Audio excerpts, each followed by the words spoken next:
In fact, I find the newspapers and the TV, particularly the news, very, very amusing.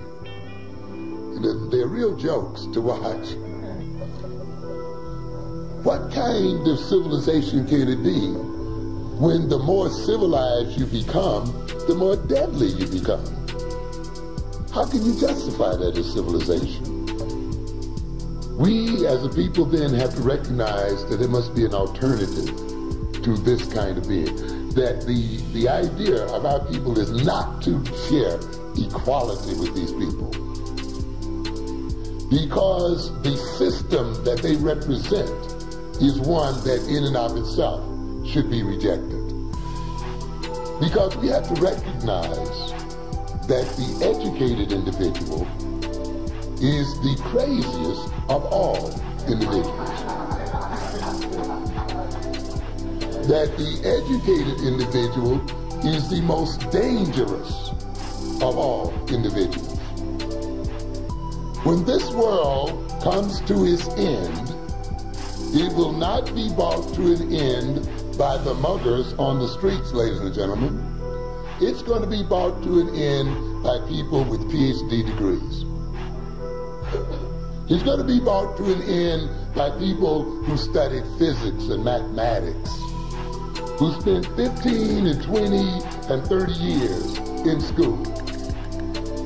It's going to be brought to an end by people who live in nice clipped lawns, with houses on the corner, with neat hedges, two-car garages, nice little well-spoken children,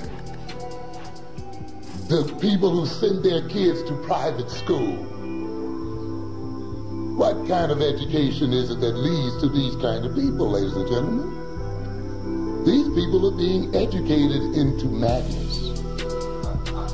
A real Afrocentric education would not educate people in such a way that they then develop tools of death and destruction, that they become the end point of a destructive procedure. When you must recognize then that these very people you bow and dip to and defer to, these very so-called experts, are the people who are going to take you directly to hell, and you're ready to believe it. And because they threaten you and intimidate you with their degrees and with their so-called learning, you're not willing to follow your own common sense and question what they have to say and where they're going and what they're doing. And you don't have sense enough then to say, wait a minute, if you are so well educated, if you are so liberal, if you are so perceptive, if you are so concerned, why are you making weapons of death that will destroy you, your children, and the futures of mankind? Why are you then living in the laps of luxury, having far more wealth and money than you could ever use, while millions and millions of my people are starving and dying the world over? So we must recognize then that these kind of people cannot lay a correct perception of reality upon us as a people. And we must recognize that the very educated among them are the very ones who are responsible to a great degree for creating the distorted reality we face today.